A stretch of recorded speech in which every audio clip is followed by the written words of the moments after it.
લીલી તુવેરનું શાક બનાવવા માટે તેલ ગરમ થાય કુકરમાં, પછી તેમાં રાઈ, જીરું અને હિંગનો વઘાર કરવાનો છે.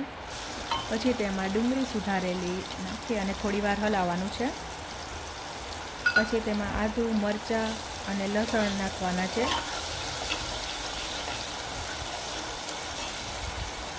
ડુંગળી ચડી જાય પછી તેમાં આદું, મરચાં અને લસણ નાખવાના છે. ડુંગળી સરસ તેલમાં ચડી ગઈ છે. હવે તેમાં આદું, મરચાં અને લસણ એડ કરી દઈએ.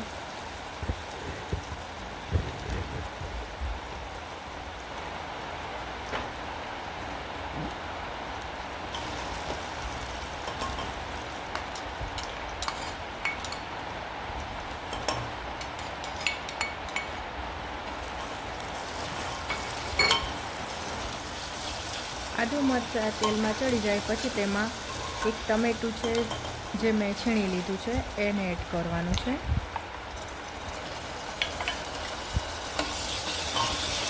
તેનાથી શાકનો રસો હોય એકદમ ઘાટો લાગે છે.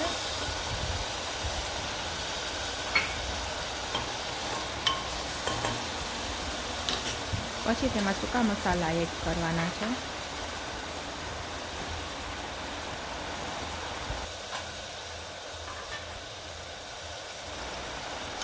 તેમાં નમક, હળદર, ધાણા જીરું અને લાલ ચટણી નાખવાની છે. લસણમાં નખાઈ ગયું છે આદું મરચાં ભેગું, એટલે ખાલી સાદી લાલ ચટણી નાખવાની છે.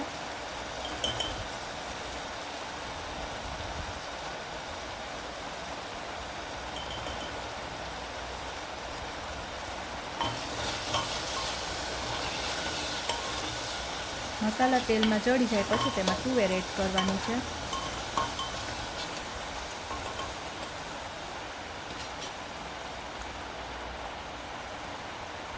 મસાલા સરસ તેલમાં ચડી ગયા છે, તેલ છૂટું તો હવે તેમાં તુવેર એડ કરી દઈએ.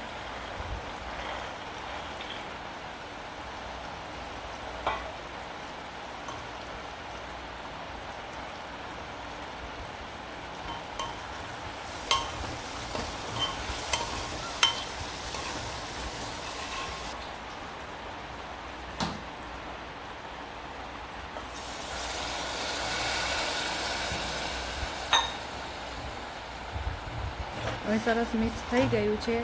પછી તેમાં પાણી નાખી અને 3 વિસલ થવા દેવાની છે.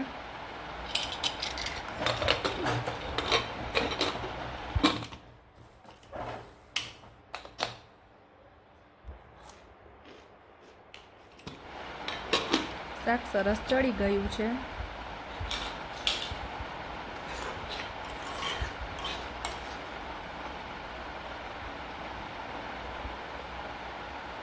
તેમાં ધાણા નાખી અને શાક થઈ ગયું છે. હવે મારી રેસીપી આ ગમી હોય તો મારી ચેનલને સબસ્ક્રાઈબ કરજો.